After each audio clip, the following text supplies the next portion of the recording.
सभी दर्शकों को नमस्कार। एस्ट्रो एम एस पांडे का हार्दिक अभिनंदन। हम आपके लिए राशिफल की श्रृंखला में मई महीने का राशिफल लेकर के आए हैं, जिसकी हम विवेचना करेंगे कि ग्रहों का आपके ऊपर मई महीने में कैसा प्रभाव रहेगा। एक चीज़ इससे बताने से पहले मैं बता दूं कि कई दर्शकों की कंप्लेंट रहती है कि सारा फल लागू नहीं होता। तो एक चीज़ मैं उन्हें बता दूं कि राशिफल पहले भी मैं बता रहा था कि राशिफल जनरल फलादेश होता है। सभी जातकों का चंद्रमा की स्थिति, सभी ग्रहों की स्थिति, लग्न अलग अलग होते हैं और साथ साथ जो है सबकी दशा, अंतरदशा, प्रत्यंतर दशा, सूक्ष्म दशा, इन सब चीज़ों का भी उसके फलादेश पे प्रभाव पड़ता है। तो इसलिए अगर आपको सत्यता कुछ हद तक ज्योतिष का एक प्रकार का साइंस है, तो इसके बारे में अगर जानना तो आपको कुंडली विवेचना करानी पड़ेगी। आपको मैं अपने अनुभव के आधार पे, अध्ययन के आधार पे जो एक सामान्य फलादेश है वो बताऊंगा, जो आपको 50% तक लगभग लागू होता है। जनरल फलादेश 40 से 50% तक। और जिनकी दशा चल रही है, जैसे मान लीजिए कि किसी के किसी प्लेनेट की दशा चल रही है, उस प्लेनेट का जो गोचर उस पर इम्पॉर्टेंट रहता है। और कुछ बड़े गोचर है, कुछ छोटे गोचर हैं। जो धीमी गति के ग्रह हैं वो वार्षिक राशिफल पे ज़्यादा इम्पैक्ट करते हैं। मासिक राशिफल पे आपका चंद्रमा हो गया, सूर्य हो गया, शुक्र हो गया, मंगल हो गया, इन ग्रहों का प्रभाव रहता है। जिनका चंद्रमा 7 नंबर की राशि, जिसको लिब्रा तुला राशि कहते हैं, जिनका चंद्रमा, उनमें जिन जातकों का यह राशिफल उनके लिए है, या जिनका लग्न तुला लग्न है, यह राशिफल उन पर भी लागू होता है। अब जो है कि सबसे पहले तुला राशि वालों के लिए एक चीज में बता दें कि ग्रह गोचर की स्थिति इस महीने क्या रहने वाली है। गुरु आपके अष्टम में गोचर कर रहा है, वृषभ राशि में, जो कि महीने में 1 मई से ही गुरु अपनी वृषभ राशि में चला गया। और वहीं पे गुरु का गोचर आपके अष्टम हाउस में है, कृतिका नक्षत्र है, जिसके राशि स्वामी सूर्य है। वहां पे गुरु का गोचर आपके अष्टम भाव में चल रहा है। 7वें भाव में जो आपके घर गृहस्थी व्यवसाय डे टू डे की इनकम है, वहां पे इस समय सूर्य और शुक्र का गोचर चल रहा है। सूर्य जो है 13 मई तक, 1 मई से 13 मई तक सूर्य जो है आपके 7वें भाव में उच्च राशि, उनकी अपनी मेष राशि में चल रहे हैं। यहाँ पे जो है कि यहाँ से सूर्य जो है मेष राशि से फिर गुरु को ज्वाइन कर लेंगे। 14 मई से 31 मई तक गुरु के साथ चले जाएंगे सूर्य जो अष्टम भाव में। तो सूर्य का फल महीने में 2 राशियों का सूर्य फल देंगे, और दोनों राशियों के साथ साथ वो 2 हाउस पर भी दृष्टि डालेंगे, यानी लग्न पे दृष्टि डालेंगे और द्वितीय भाव पे दृष्टि डालेंगे।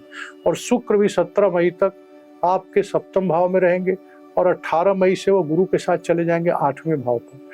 तो लग्न पे सूर्य शुक्र का प्रभाव रहेगा, और साथ साथ में जब 15 मई है उसके बाद से सूर्य गुरु शुक्र दोनों का, तीनों ग्रहों का प्रभाव आपके धन भाव पे रहेगा, गुरु का भी प्रभाव रहेगा। और शनि जो है आपके पंचम भाव में बैठे हुए हैं, और शनि का यहाँ से जो है तीसरी दृष्टि से वह आपके सप्तम हाउस को देखेंगे, और आप 7वीं दृष्टि से आपके 11वें भाव को देखेंगे, और 10वीं दृष्टि से शनि जो आपके द्वितीय भाव को देखेंगे।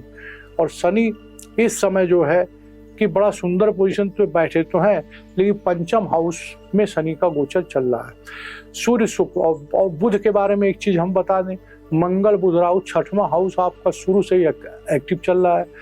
6वें हाउस में बुध जो है पिछले महीने अप्रैल से बकरी और अष्ट थे, वो महीने की स्टार्टिंग से ही बुध उदय हो चुके हैं और वो मार्गी हो चुके हैं जो है। फिर तो बुध का गोचर, अब जो बुध क्या व्यापार का कारक है, IQ का कारक है, इंटेलिजेंसी का कारक है, बहुत महत्वपूर्ण ग्रह बुध है। और बुध के बारे में कहा जाता है कि जिसके साथ होता है वैसा बन जाता है बुध जो है।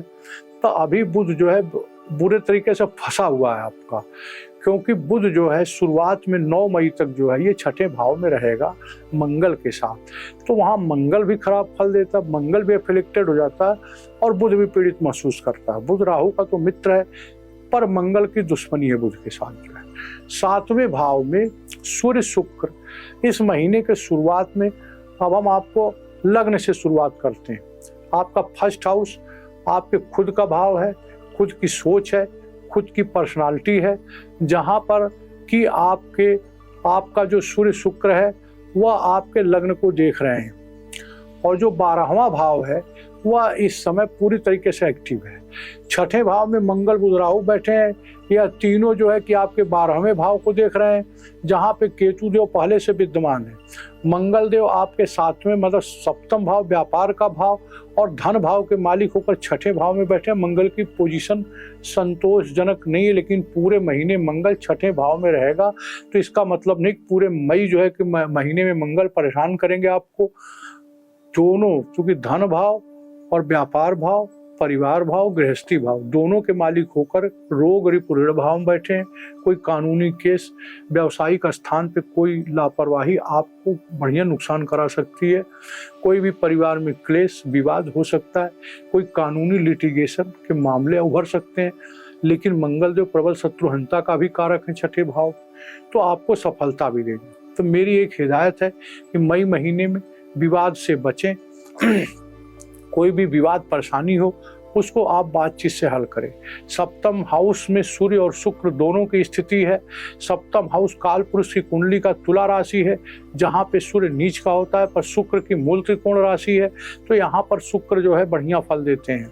सप्तम हाउस में आपका जो धन के मामले में है, व्यापार के मामले में, वह स्थिति 10 के बाद ठीक हो जाएगी, क्योंकि 10 के बाद जो है 9 तारीख के बाद बुध भी आ जाएंगे सप्तम भाव में और सूर्य शुक्र चले जाएंगे अष्टम भाव में, तो आपके सप्तम स्थिति अच्छी हो जाएगी।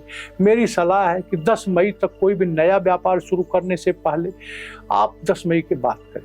कोई भी वित्त से संबंधित निर्णय लेने, क्योंकि बुध इस समय 6 मई से या 7 मई से गुरुदेव जो है वह अस्त रहेंगे, शुक्र पूरे महीने अस्त रहेंगे।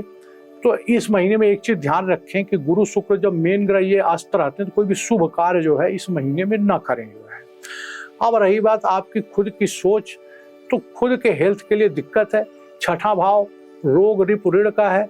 आपको हेल्थ से संबंधित या कोई भी परेशानी, कोई पुराने केस मुकदमे खुल सकते हैं। कोई लोन ऋण के लिए आप प्रयासरत हैं तो उसमें असफलता हाथ लग सकती है, परंतु यह जो है 10 के बाद इम्प्रूव हो जाएगा। 10 मई के बाद जब बुध जो है 7वें हाउस में चले जाएंगे और सूर्य शुक्र 17 के बाद पूरी तरीके से, जब सूर्य जो है 14 तारीख से सूर्य यहाँ से हट जाएगा, तो बुध शुक्र आपस में मित्र हैं। तो 14 तारीख आप इसको 2 फोल्ड में समझें, 1 से लेकर 15 मई, 15 मई से 31 मई। तो 1 से लेकर 15 मई तक का समय थोड़ी परेशानी का समय है। कोई भी वित्त से संबंधित निर्णय लेते समय 10 बार सोचे। केतु 12वें में है और केतु 12वें में अच्छा फल देता है, राहु भी 6ठे में अच्छा फल देता है। आपको जो है कि 10 तारीख के बाद वांछित सफलता मिलेगी। कोई दूर यात्रा, विदेश यात्रा का प्रोग्राम बन सकता है। इंपोर्ट एक्सपोर्ट के बिजनेस में है तो उसमें आपको सफलता मिल सकती है। होटल, टूरिस्ट, स्पा, इन सब जिम, इन सब बिजनेस में है तो उसमें आपको वांछित सफलता मिलेगी। शुक्र आपका बढ़िया अपने मूल त्रिकोण राशि में बैठा हुआ है, अच्छी पोजीशन में शुक्र देव विद्यमान है। गुरुदेव, देवगुरु बृहस्पति जो है यहाँ से आपके 12वें भाव को देख रहे हैं, उसके बाद में धन भाव को देख रहे हैं। खर्च तो रहेंगे, लेकिन खर्च के साथ साथ आमदनी के भी रास्ते खुल जाएंगे आपके जो है। पैसे रुपए की दिक्कत कुछ भी नहीं होनी है। सिर्फ जो है पढ़ाई लिखाई विद्या के लिए थोड़ा सा ध्यान रखने, विद्यार्थियों के लिए थोड़ा समय ऐसा है जिसमें उनका मन नहीं लगेगा, पढ़ाई में मनवांछित सफलता नहीं मिलेगी। पुत्र से मन विच्छेद रहेगा, पुत्र का भी स्थिति अच्छी नहीं रहेगी पढ़ाई लिखाई में। आप खुद अगर विद्यार्थी है तो भी आपको विशेष सावधानी की जरूरत है। 6ठा हाउस आपका 3-3, 4-4 ग्रहों का प्रभाव है वहाँ पे, मगर जब यहाँ से बुध हट जाएंगे, आपके सप्तम हाउस में चले जाएंगे, तो आपके व्यापार की स्थिति सही हो जाएगी और कोई कानूनी केस मुकदमा उसमें आपको विजय प्राप्त होगी, मगर वो 10 मई के बाद। तो इसलिए आप कोई भी झंझट झमेला हो उसको आप बातचीत के तरीके से हल करें। चंद्रमा का गोचर जब कभी भी आपकी राशि से 4, 8, 12वें जाएगा, उस समय आपका मन परेशान रहेगा, व्यथित रहेगा। इसलिए आपको विशेष रूप से उस समय कोई भी वित्त से संबंधित, व्यवसाय बढ़ाने से संबंधित या कोई भी बढ़िया डिसीजन ले रहे हैं तो उस समय आप होल्ड पे रखें, यह बड़ा सोच समझ के लिए। वह तिथि है 1, 28, 29 को, 1 मई 28 में 29 को चंद्रमा आपकी राशि से 4थे गोचर करेंगे। 9 और 10 मई को चंद्रमा आपकी राशि से 8वें गोचर करेंगे। 18, 19, 20 मई को चंद्रमा आपकी राशि से 12वें गोचर करेंगे। इसलिए आप विशेष ध्यान रखें और कोई भी काम करने के पहले सोच समझ के चलें। जो है शनि पंचम भाव में बैठा हुआ है, यह जो है कि उनके लिए तो ठीक, म्यूचुअल फंड, शेयर सट्टा व्यापार के लिए ठीक है, बट पढ़ाई लिखाई और इन सब चीज़ के लिए अच्छा नहीं है। इसमें अनिच्छा सी रहेगी। कोई भी प्रतियोगी परीक्षा में आप बैठने वाले हैं या नौकरी पेशा करने वाले हैं, उनको थोड़ा व्यापार से झगड़ा अनबन हो सकता है। बस इसके साथ साथ धन की स्थिति आपकी अच्छी रहेगी। व्यापार की स्थिति, चूंकि मंगल जो है नवम भाव भाग्य भाव को चौथी विशेष दृष्टि मंगल की है, जिससे चौथी दृष्टि से मंगल 9th हाउस को देख रहा है। आपका भाग्य आपका साथ देगा। भाग्य में अगर आप काफ़ी लापरवाही नहीं करते हैं, व्यवसाय को अपने खुद मॉनिटर करते हैं, तो आपको सफलता मिलेगी। दूसरी बात, बुध का भी रिजल्ट आपको 10 तारीख के बाद अच्छा आ जाएगा। तो 10 के पहले तक परेशानी रह सकती है, लेकिन 10 के बाद 10 से 15 के बीच में थोड़ा सा इम्प्रूव होगा। और जब 15 से लेके बाकी महीना आपका कोई व्यापार नया शुरू हो सकता है, कोई नए व्यापार में एक्सपेंशन हो सकता है, कहीं से रुपया पैसा आपका फंसा है तो आपको धन प्राप्त होगा जो है। पत्नी के हेल्थ से थोड़ी परेशानी हो सकती है, क्योंकि जो सूर्य इस समय बैठे हुए हैं, सूर्य का गोचर है जो है वह शुक्र को जो है वह सूर्य शुक्र बैठे हैं आपके सप्तम हाउस स्त्री का भी है, रिलेशनशिप का भी हाउस है, जहां पर शनि तीसरी दृष्टि से देख रहे हैं। तो इसलिए जो है तीसरी दृष्टि से देखने के कारण खुद के हेल्थ और स्त्री के हेल्थ का विशेष ध्यान। यात्राएं होंगी, विदेश यात्रा का कारक केतु 12वें भाव में बैठा हुआ है, राहु 6ठे भाव में बैठा हुआ।